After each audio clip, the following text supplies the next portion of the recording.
An investigation and manhunt underway right now following the shooting death of Charlie Kirk. Kirk was shot while speaking at an event at Utah Valley University yesterday. In this incident, the latest in political attacks we've seen recently. Joining us now, Oklahoma U.S. Senator James Lankford. Senator Lankford, good morning, and thank you here for being with us. Good morning. It is a somber morning, being September 11th, and all that is happening right now with obviously the death of Charlie Kirk. So thanks for covering this, continue to be able to talk about it. Yeah, and Senator, I want to say I watched your video yesterday after the deadly shooting. What really stuck out to me, you said people were reaching out to you saying it's time to take up arms. Is that shocking to hear? How are you feeling about the reactions you're seeing? Yeah, people are grieving, people are mourning, some people are angry, some people have just rage in it. They don't like where things are going as America right now, and they're incredibly frustrated. We've seen it. This feels like historically like a 1968 time period again, where we have tumult on campuses and we have assassinations. We've had Democratic House members and senators in Minnesota that literally had a home invasion and they were murdered in their home overnight. We had the Democratic governor of Pennsylvania had his home set on fire while his family was inside. We had 2 attempts to be able to assassinate President Trump last year, and now this assassination of Charlie Kirk. And I think people are incredibly frustrated. I'm going to try to say to people, especially people of faith, live your faith. Okay, what Charlie Kirk stood for was not only faith, and he was bombastic and engaging and passionate when he was with conservative groups, but when he was with liberals and progressives, he invited dialogue and conversations. And actually, people weren't at any of these rallies and events. He was humble when he talked to people that were liberals and progressives. Say, let's talk this out. Let's figure out our differences. Let's try to be able to figure out the best way to be able to lead the country. That's a much better model. And for folks that are saying, hey, it's time, we're in rage mode, to say, actually, that is exactly the opposite of what Charlie Kirk was putting out there. He was saying, let's talk to people that we disagree with, and then let's find a way to be able to get to resolution.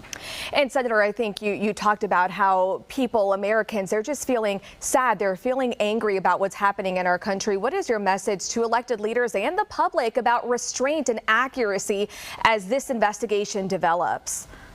Yeah, obviously the FBI and local law enforcement there in Utah, they're actively pursuing this murderer that's out there, or whoever it was, or whether it's one person or several. They're actively pursuing that. Is the role of government to be able to hold people to account, and this person should be held to full account for the murder that they did there. But it is also the responsibility of Americans to be able to turn to each other and to say, how do we resolve our differences? So my focus right now is, especially for people of faith, to be able to live those faith principles and to be able to put those into practice, and then to be able to say, okay, what are we going to do? Be respectful of people that have a different faith, have a different idea, have a different political perspective. How do we actually engage with them rather than isolating from them, which right now in social media, we've become isolated from people who have differences of opinion.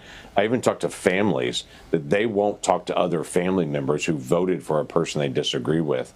That's got to break down as a country if this ever gets better. And I do want to talk about that more here. Political rhetoric has been divisive lately on both sides. Where do you draw the line between being passionate, advocacy, and language that invites violence? In this incident, for example, the president blaming Democrats for what happened. What are your thoughts on this? Yeah, I would say for just me personally, and again, I'm a Christian.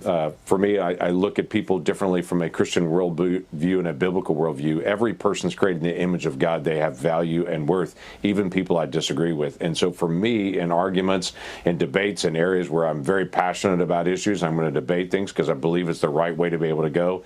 I will go and debate those issues and push those issues. But if it becomes so personal that I can't then talk to them about my faith in Jesus because they would just reject me out of hand and say, you're one of those people, you're angry, you're belittling, then I think I've gone too far in that. I think I can be strong and bold in what I believe because I think it helps all Americans, all backgrounds, all races, all communities, but not be so personal that I actually push people away from Jesus, who changed my life, but then also I think makes a big difference in our culture. Now, in your view, do you feel that elected leaders and elected officials have a higher responsibility on the language they use to make sure that they're not escalating tensions, especially at a time like right now? So elected officials are human beings as well. They occasionally say things that they wish they could take back, just like everybody else on it. They become passionate. They also have passionate people that talk to them, that push them to express that passion and that anger. But I do believe that elected officials and all leaders have a responsibility to be able to be a role model and to be able to say, let's work towards our better angels, not towards our inner demons, quite frankly. And so for me, yes, I do think there's a greater responsibility, but quite frankly, we're all Americans. For each person that's actually watching this right now, there are probably people that look up to you in your own family or in your community and your work. We each have a responsibility to be able to be a role model. So allow elected officials to be human beings as well. But yes, they do have a higher responsibility because they're a greater example to more and more people. Now, I know the investigation is still in its early stages. Have you gotten any updates this morning that you can share with us? I wish I had. I don't have any recent updates on this. I serve on the Homeland Security Committee. I serve on our Intelligence Committee.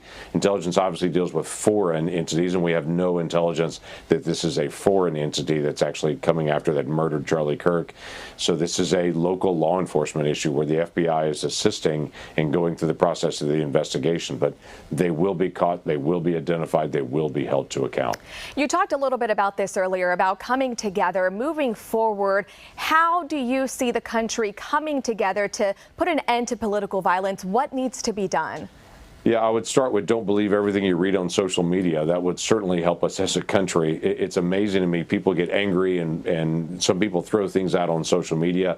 That just spins and the algorithm continues to turn towards conspiracies and different things. So the first thing I would say is if your community is through social media, you need to get real community. You need to actually have community with a live human being that you can talk to, that you can grieve with, that you can pray with, that you can interact with, spend time with, a meal with them.